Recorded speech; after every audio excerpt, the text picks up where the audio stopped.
Hey there guys, welcome back to another video here at Top Tier Garage. Today I'll be showing you how to install a winch plate and a winch on a 2006 Honda Foreman Rubicon. Installing the winch plate is a super easy process. Installing the winch is a little bit more in depth, but if you're just looking to do the plate for a mounting point to hook up to, it should only take about 30 minutes. This I'm unsure of depending on how in depth you want to go with cable management and all that fun stuff and where you want to put all the controls. So tag along for the ride.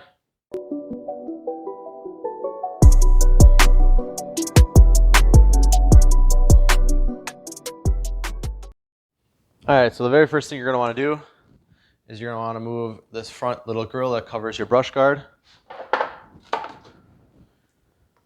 and this plastic belly pan that goes in here. So now you have full access to where it will slide in. So then what you're going to want to do is you're going to want to take these bolts out of each side that hold it right underneath the radiator, and then you can actually just kind of twist that mounting plate in sideways and just set it down. So as you can see right here, it mounts to the frame that goes to the brush guard with little U-bolts. These little guys just go underneath, and then bolt them like that, and then you can actually just put your winch in there, and then it's basically just wiring. The winch actually sits in there. You can just kind of go in and twist it.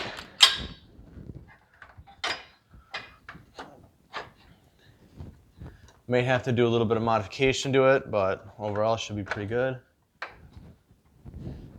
Just like that, you have a winch and a plate already mounted and installed. I've only been working on it for like 15-20 minutes, so it should go pretty quick. All right, so after about an hour, I got the winch mounted and I got this guy mounted. So in order to make this fit, what I did was I drilled a secondary hole right next to it in between that plate, and then I just made this one slotted basically, so it's not perfectly centered.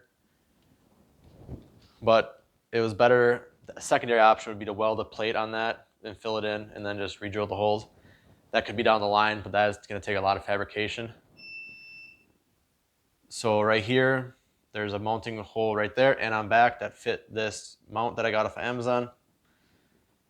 U-bolts are on there on the back side right there.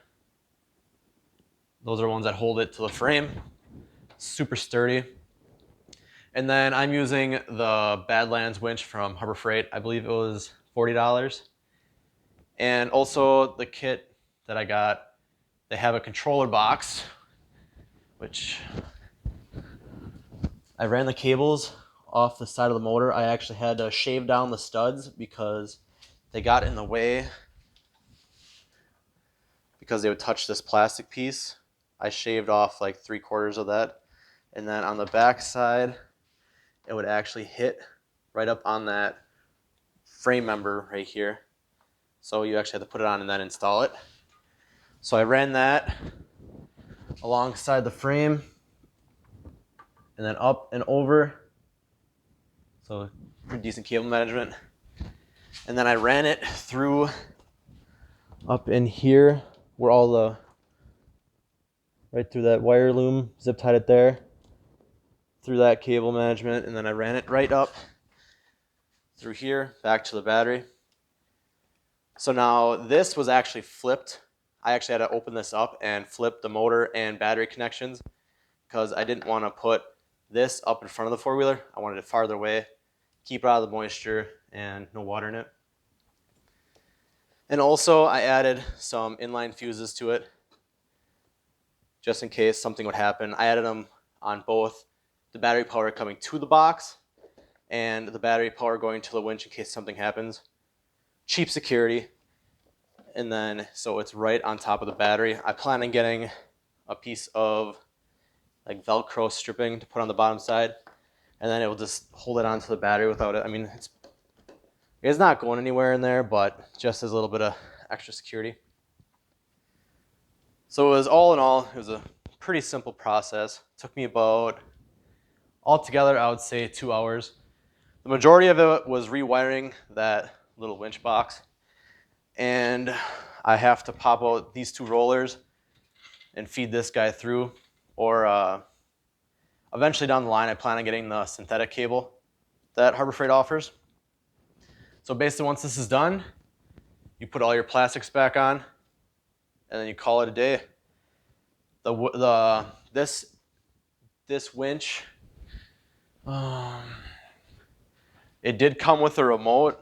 It comes with this is the only way of controlling the winch. It's all through this little remote, and it had 2 little batteries. If you lose this remote, you're kind of SOL unless you get another remote. So I think that is a ridiculous way to control a winch.